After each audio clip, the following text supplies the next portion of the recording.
अस्सलाम वालेकुम। जय हिंद, जय महाराष्ट्र। मैं आपका दोस्त वसीम, बीइंग ट्रुथ फाइंडर। कल मैंने एक पोस्ट जारी किया था जिसके अंदर मैंने टी राजा और ओवैसी को क्रिटिसाइज़ किया था और जिसके अंदर मैंने ये बताया था कि ये लोग माहौल ख़राब कर रहे हैं जिसकी वजह से आम जनता को परेशानी हो रही है। कई लोगों की मुझे कॉल आए, कई लोगों ने मुझसे कहा कि ये तो डरने वाली बात हो गई। आज मैं उनको जवाब देना चाहता हूँ, ये कहाँ से डरने वाली बात हो गई? आपका माइंडसेट कहाँ पर चल रहा है? क्या आप इस हिंदुस्तान को अपना घर नहीं समझते? ये हिंदुस्तान हमारा घर है। एक माँ के पेट में अगर 2 बच्चे होते हैं, एक बच्चा अगर नालायक होता है, तो उसको सँभाला जाता है। उसी तरह से ये चड्डीधारी ये जो गैंग है, ये गोरक्षा के नाम के ऊपर जो तांडव मचा रहे हैं, जैसे कल टी राजा ने कहा कि हम तांडव मचा देंगे। ये बकरी ईद के दिन हमारी गौ माताओं को, गौ माता के बच्चों को, खेती में काम आने वाले ऐसे नंदियों को, बैलों को काटा जाता है, ये हमें बर्दाश्त नहीं। 7 जून के दिन जो बकरीद है, बकरीद के अवसर पर एक भी गाय बछड़ा बैल ना कटे, इसकी व्यवस्था पुलिस अधिकारी करे। और जो एमआईएम के कॉर्पोरेटर एमएलए जो रोड पर आकर जो तमाशा कर रहे हैं, इनको रोके। नहीं तो हम अगर रोड पर आएंगे तो तांडव मचा देंगे और हमें किसके बाप से डर नहीं। चड्डीधारी गैंग ये नालायक बच्चे हैं इस माँ के। और वैसे भी इस देश को फ्रीडम दिलाने के लिए इनका कोई भी कंट्रीब्यूशन कभी रहा ही नहीं इस देश के लिए। आप देख सकते हो इतिहास के पन्नों को उठाकर, इनका कोई कंट्रीब्यूशन नहीं है, इनकी कोई शहीद नहीं है, इनका कोई जान माल कुछ लगा नहीं है, इसीलिए इनको एहसास नहीं है इस मुल्क का। ये सरजमीन वतन है हमारा, एक एक कतरा अपने लहू का बहाकर कयामत तक हम यही मुकीम रहेंगे।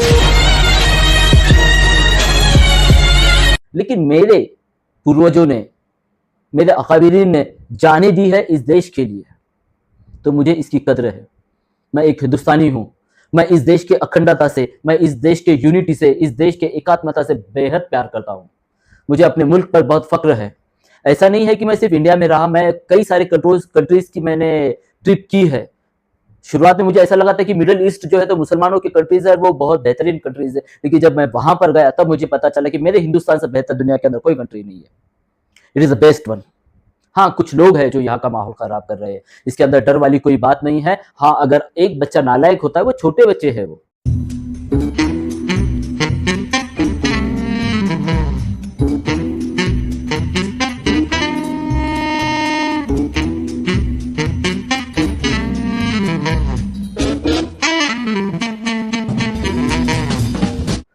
अगर छोटा भाई अगर गलत काम करता है तो बड़ा भाई उसको संभाल कर लेता है, उसका कोई कंट्रीब्यूशन नहीं है, अक्ल की थोड़ी कमी है। आप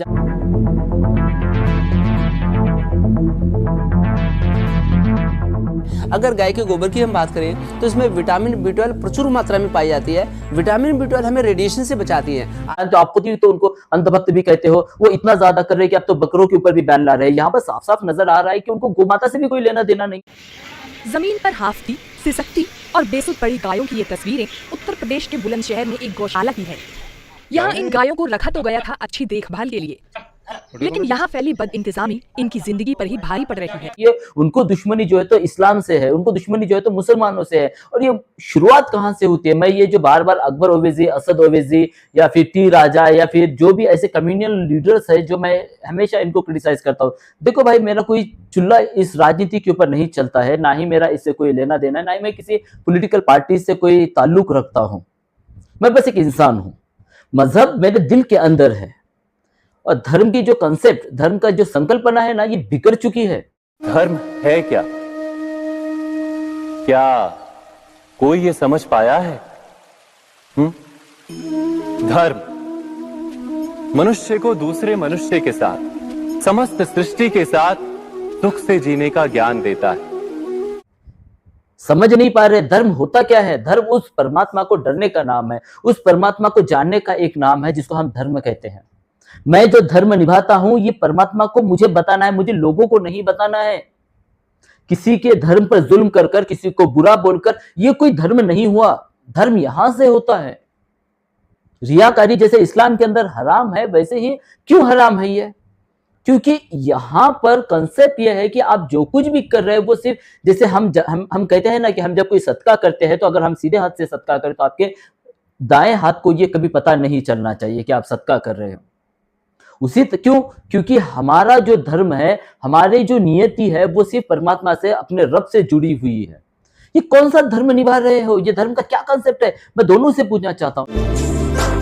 सर्वे भवन्तु सुखिनः, सर्वे सन्तु निरामयाः, सर्वे भद्राणि पश्यन्तु, मा कश्चित् दुःखभाग् भवेत्। चाहे हमारे मुसलमान भाई हो, चाहे हमारे हिंदू भाई हो, हम इंसान हैं। अब भूल गए 2019 का वक्त, जब कोरोना आ गया था, जब कोविड की महामारी यहाँ पर फैल चुकी थी, भूल गए सब वो वक्त जब उस वक्त कोई ओवैसी नहीं था, उस वक्त कोई टी राजा नहीं था। ये लोग तो अपने घरों के अंदर एसी के अंदर बैठे हुए थे, ये लोग तो मास्क लगाए बिना तो बाहर नहीं आ रहे थे। उस वक्त मस्जिदों के अंदर जगह दी गई, मस्जिदों के अंदर बेड बिछाए गए, जब अस्पतालों के अंदर ऑक्सीजन की कमी, बेड की कमी हो रही थी। ये थी वो एकात्मता, ये है हमारी गंगा जमुना तहजीब। बात हो इंसान की, बात हिंदुस्तान की, सारा भारत ये कहे प्यार की गंगा बहे, प्यार की गंगा बहे, देश में एकार है। ये सिर्फ बोलने के लिए नहीं है, पता नहीं इन लोगों को क्या हो रहा है। अगर कोई इंसान गंगा जमुना तहजीब की अगर बात करता है तो ये लोग उसको बुरी नजर से देखते हैं। क्यों ये देखेंगे? इसलिए क्योंकि इनके रगों के अंदर खून नहीं, सिंदूर दौड़ रहा है, क्योंकि इनके रगों के अंदर नफरत भरी जा रही है। और ये नफरत भरने वाले कोई और नहीं है, ये दोनों पार्टीज के अंदर है। देखिए, ध्यान रखिए, ये मेरे मजहब का है इसलिए इसको मैं फेवर करूं, इसको मैं अच्छा बोलूं, और वो मेरे मजहब का नहीं है तो वो बुरा है, वो आतंकवादी है, ये बुरा है। नहीं, आपको यहां पर रैशनली सोचना है। चाहे वो मेरे मजहब का हो, चाहे वो किसी और मजहब का हो, दोनों भी अगर वही काम करते हैं तो वो दोनों गुनाहगार है। क्या जरूरत थी अकबर ओवैसी को इस तरह का स्पीच देने की? देखिए, अकबर ओवैसी ने इस देश का माहौल, देखिए मैं डंके की चोट पे कहना चाहता हूं, चाहे एमआईएम के कई लोगों को बुरा लगे या किसी को, मैं एक एडवोकेट हूं, मैं एक एलएलएम होल्डर स्टूडेंट हूं, मुझे पूरा हक है बात करने का। जहां तक मेरा एनालिसिस है, मैं 3 टाइम्स टॉपर यूनिवर्सिटी से, तो मेरा एक एनालिसिस है, इन दो भाइयों ने इस देश का पूरा माहौल खराब कर दिया है। जब भी कोई मौका आता है तो अकबर साहब उठते हैं और अपने शेरवानी के अंदर न जाने कैसे कैसे स्पीचेस, हेड स्पीचेस देते हैं। और एक बात मैं कहूंगा, कई ये लोगों के खुदायां हैं, वो क्या क्या जो पूजा करते हैं, कितने राम लक्ष्मण दुर्गा लक्ष्मी खुदा क्या क्या है, कितने वही हर 8 दिन में एक नया पैदा हो जाता है। अब तो नए आ गए, गणेश थे, वो थे, महाराज, अब हनुमान जयंती आ गई, रामनवमी आ गई, लक्ष्मी मालूम थी, ये भाग्य लक्ष्मी आज तक नहीं सुने, ये कौन सी नहीं है भाई? और दुर्गा सुने, ये सुने, बहरहाल मैं क्या बोलूं, कैसे कैसे नामा है। ये मुबारक महफिल में मनुष्य नामों को लेकर खराब करना नहीं चाहता। हिंदुस्तान जिंदाबाद के नारे आज ये बड़े जोरों शोरों से लगा रहे कि हिंदुस्तान जिंदाबाद, लेकिन क्या वो दिन भूल गए जब आपने 15 मिनट का चैलेंज किया था हिंदुस्तान के अंदर? मैं आपको अल्फाज भी रिमाइंड कर दे सकता हूं, ए हिंदुस्तान, 15 मिनट के लिए पुलिस को हटाया दीजिए, देखते हैं। अरे हिंदुस्तान, हिंदुस्तान, हम 25 कौड़ है ना, तुम 100 कौड़ है ना, ठीक है, तुम तो हमारे से इतने ज्यादा है। 15 मिनट के लिए पुलिस को हटा बता देंगे तीसरा हिम्मत है। इसमें कितने क्या करना चाहते थे आप? दंगा फसाद करना चाहते थे, नरसंहार करना चाहते थे? अच्छा ठीक है, मैं उसको गलती मान लेता, आपने एक बार कहा था उस वक्त में कि ये हिंदुस्तान को 15 मिनट का चैलेंज आपने दिया था, वो गलत भी हो सकता है, ठीक है, चलो हो गया जज्बात के अंदर, लेकिन वो कई बार रिपीट हुआ है। यहां तक कि अब तक के इलेक्शन के अंदर आपके बड़े भाई साहब जो बैरिस्टर है, जो इतने दावे करते हैं पढ़े लिखे होने के, जो इंग्लैंड से बैरिस्टर होकर आए हैं, वो भी इतने छिछोरे तरीके से 15 मिनट इस तरीके से वो कुछ एक्शन कर 15 मिनट याद आया। अभी टाइम कितना है? हाँ 15 मिनट है अभी। Very sorry. तो क्या साबित करना चाहते हो? नफरत नहीं भरी जाएगी हमारे हिंदू भाइयों के अंदर? जिस तरीके से हम टी राजा से नफरत करते हैं, मुसलमान कम्युनिटी के अंदर देखा जाए तो टी राजा से नफरत करते हैं क्योंकि वो हेट स्पीचेस देता है, तो क्या ये रूल अप्लाई नहीं होता है वहां पर? मैंने कहा कि गाय को मत काटो क्योंकि वो किसी की श्रद्धा की बात है, किसी की आस्था की बात है।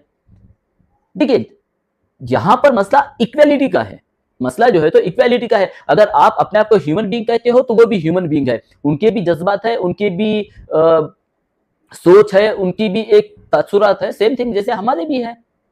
अगर बुरखे के, देखिए बुरका हमको बहुत अजीज है, हिजाब हमको बहुत अजीज है, जब वो लोग बुरके के ऊपर क्रिटिसाइज करते हैं, बुरके के ऊपर बंदी लाने की कोशिश करते हैं तो हम सड़कों पे उतर आते हैं। हमको बहुत बुरा लगता है, हमको तकलीफ होती है कि यार ये लोग बुर्के के खिलाफ जा रहे हैं। द सेम थिंग यहाँ पर वही है, दोनों साइड का सोचना चाहिए हमको। You have to apply the same principle, same rule for both the side, otherwise आप ढकोसले हो जाओगे। आपके अंदर जो है तो एक बात, एक प्रिंसिपल नहीं है, आप डबल स्टैंडर्ड पे चल रहे हो। खुद के लिए एक स्टैंडर्ड, लोगों के लिए एक अलग स्टैंडर्ड। तो दोस्तों मैं ये जवाब इसलिए दे रहा हूं कि मुझे किसी का डर नहीं है, ना ही इसको डर कहा जा सकता है। मैं तो बस यही कहना चाहता हूं कि अगर एक माँ के पेट में एक बच्चा नालायक अगर होता है, वो नालायक है, छोटा है अभी, वो नालायक है, वो नालायक चाले कर रहा है क्योंकि उसको भड़काया गया है ये टी राजा जैसे लोगों ने, और मुसलमानों के अंदर भी भड़काया गया है ओबीसी जैसे लोगों ने। तो हमारा फर्ज ये बनता है कि हम हमारे देश के बारे में सोचे, उसकी अखंडता के बारे में सोचे, उसके तरक्की के बारे में सोचे, कहाँ लेकर जा रहे हैं हम हमारे देश को, क्या हाल हो चुका है। आज ट्रेन के अंदर सफर करने को एक मुसलमान डरता है, आज ट्रेन के अंदर एक हिंदू भाई कहीं पर जाने पर डर रहा है। क्या मॉब लिंचिंग, क्या वो भी हर जगह के ऊपर माहौल खराब, ये कौन कर रहा है? अरे यार आप लोगों ने इनको बड़ा कर रखे हो। प्रॉब्लम ये है कि आप लोग हमेशा अपनी बंदूक लोगों के कंधों के ऊपर रख रहे हो। आपको लगता है कि यार ये इंसान, ये सिर्फ अपना फायदा ले रहे हैं। मैं आपको मिसाल के तौर पर बताता हूँ, देखिए जब पुलवामा के ऊपर जब अटैक हुआ था तो असद ओवैसी ने वहां पर सैकड़ों सवाल किए थे कि वो आरडीएक्स कहां से आया था, वो आरडीएक्स किसने लाया था, सरकार का इंटेलिजेंस क्या कर रहा था। क्या ये हमारी इंटेलिजेंस की फेलियर नहीं है? जो लोग इंटेलिजेंस में बैठे हैं, क्या वो बिरयानी खाकर सो गए थे? बताओ कौन जिम्मेदार है वजीर आजम? आपके पास वक्त होगा फोटोग्राफी को छोड़कर जब आप अपने उस घर में बैठते हैं तो जरा सोचो थोड़ी देर के लिए कि 200 किलो आरडीएक्स कैसे गया। ये हमारी डिप्लोमेटिक फेलियर नहीं है? क्या ये हमारी पॉलिटिकल फेलियर नहीं है? क्या ये हमारी इंटेलिजेंस की फेलियर नहीं है? जो लोग इंटेलिजेंस में बैठे हैं, क्या वो बिरयानी खाकर सो गए थे? लेकिन पहलगाम के ऊपर असद ओवैसी का एक भी कमेंट नहीं है और उसे फौरन एक्सेप्ट कर लिया कि ये पाकिस्तान की तरफ से अटैक होगा। ठीक है, पाकिस्तान की तरफ से अटैक हुआ होगा, लेकिन वहीं पर शंकराचार्य का एक क्लिप मैं आपको बताता हूँ, आप खुद देख लीजिए। आप लोग पाकिस्तान पाकिस्तान कह रहे हो, पता नहीं कौन सी जांच एजेंसी है आपकी कि आप लोग जांच कर लेते हो और तुरंत कह देते हो पाकिस्तान। पाकिस्तान की बॉर्डर से ये जो जगह है ना, सैकड़ों किलोमीटर दूर है। सैकड़ों किलोमीटर इतने बड़े बड़े हथियार लेकर के इतने सारे लोग कैसे चले आते हैं और फिर कैसे घटना करते हैं और कैसे चले जाते हैं, इसका जवाब आप लोगों में से कोई नहीं दे रहा है। सब लोग कह रहे हैं पाकिस्तान। पाकिस्तान अगर ये करता तो इसका मतलब है कि वहाँ ना तो कोई पुलिस है, ना तो कोई होमगार्ड है, ना तो कोई मिलिट्री है, ना तो आपका कोई इंटेलिजेंस है, कुछ है ही नहीं है कि आराम से हाथ झुलाते आते हैं, आराम से घटना करते हैं, आराम से चले जाते हैं और आप देखते रहते हो कि ये पाकिस्तान से आए। गजब, जब देखते रहते हो तो पता क्यों नहीं करते हो, वो करते क्यों नहीं? तो ये जो कह देना कि पाकिस्तान, हो सकता है पाकिस्तान, लेकिन अभी आपने कौन सी जांच की कि पाकिस्तान कह दे रहे हैं? हम नहीं जानते।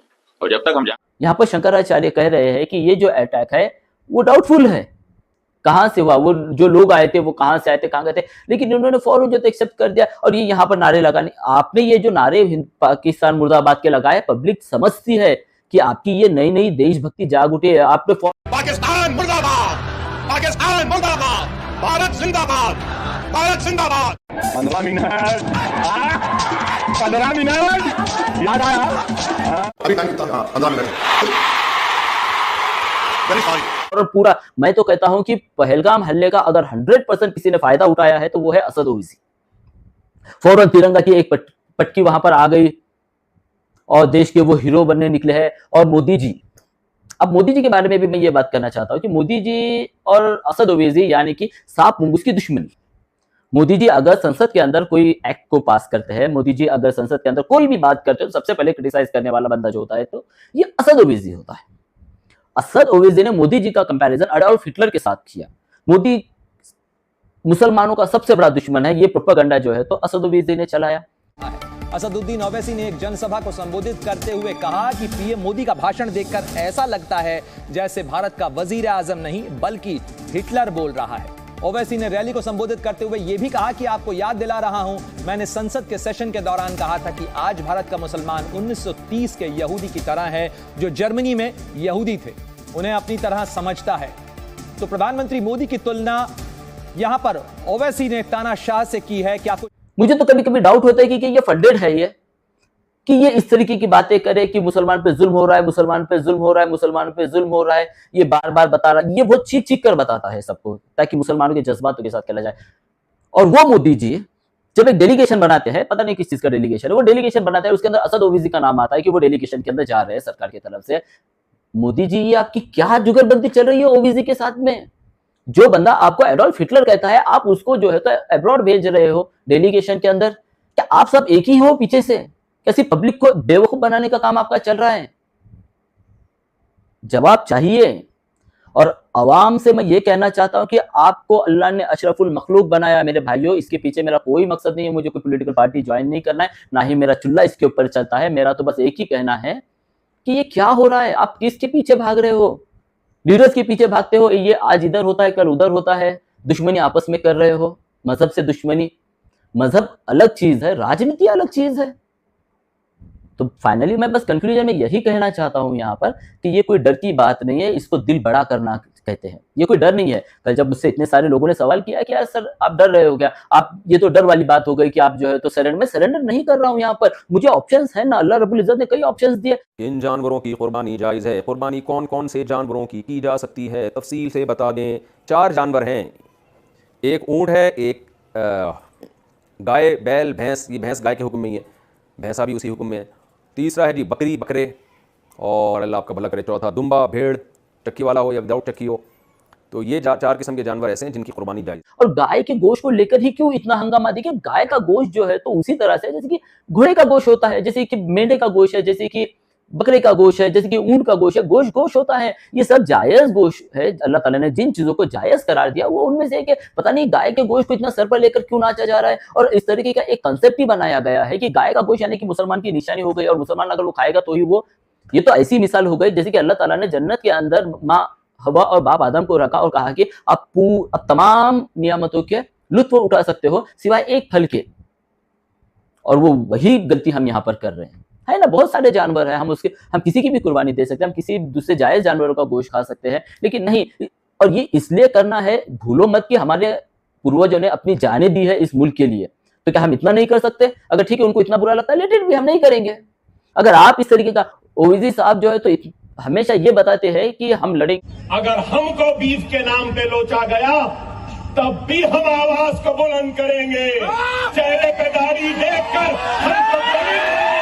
कि हम क्यों लड़ना है यार, जब ऑप्शन अवेलेबल है तो आप क्यों नहीं कहते पब्लिक से कि ठीक है यार उनको बुरा लगता है या नहीं करेंगे। आप सेक्युलरिज्म की बात करते हो, आप बहुत ज्यादा, आप कॉन्स्टिट्यूशन की बात करते हो, आप बहुत ज्यादा एकात्मता की बात करते हो, सबको पता है आप क्या कर रहे हो। लेकिन मैं आपसे एक, आप एक बार पब्लिक को कह दीजिए ना, आपने एक बार बत्ती गुल कहा तो पूरे लोगों ने जो है तो लाइट ऑफ कर दिए थे, सब लोगों ने अपनी अंधभक्ति आपके लिए बता दी है। तो आपके लिए क्या बड़ी बात है कि आप एक बार कहे तो पब्लिक को कि आप जो है तो गाय ना काटे, सब लोग रुक जाएंगे। लेकिन आप नहीं कर रहे हो, क्यों? क्योंकि इसके ऊपर तो आपको राजनीति खेलना है, आप मुसलमानों के जज्बातों को लेकर आपको छेड़ाछाड़ी करना है, और छेड़ाछाड़ी कर कर आपको आपकी पॉलिटिकल रोटी को सेकना है आपके। तो दोस्तों इसमें कोई हार नहीं है, समझदारी से ले, थोड़ा सा दिल को बड़ा करे, थोड़ा सा माहौल खराब है उसको अच्छा करने की कोशिश करे, वो भी हमारे हिंदू भाई है, हम सबको मिलजुल कर रहना है। ये मुल्क हमारा हमारा घर है ये, और मैं अपने घर का प्रोटेक्शन करने के लिए हर वो कदम उठाऊंगा। जय हिंद, जय महाराष्ट्र, अस्सलाम वालेकुम।